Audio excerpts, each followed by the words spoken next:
This is obviously the biggest escalation since those March raids on Diddy's homes in Los Angeles and Miami. We are now hearing that federal investigators are preparing to possibly bring witnesses in front of a federal grand jury in New York City. What we have heard is that possible witnesses have been notified that they could be called to testify.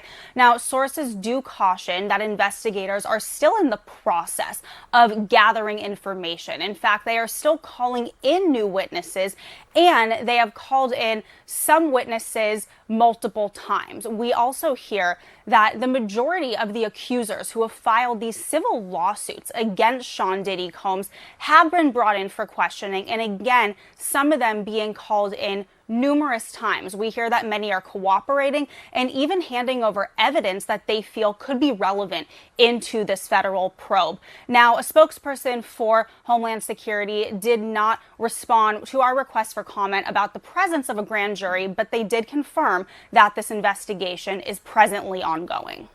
And Elizabeth, what are you learning about the evidence that investigators could be reviewing here?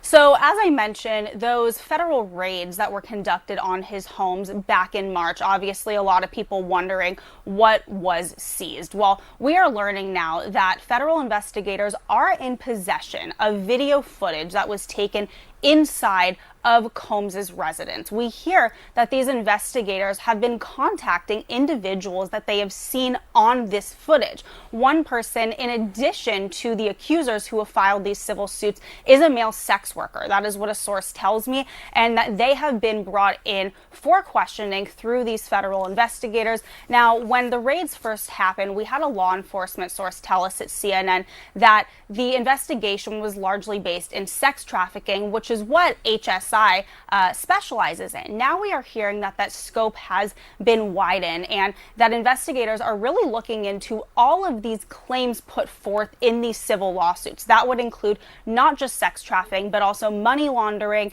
and illegal drugs. I have a source who tells me, quote, "This is much bigger than just these lawsuits."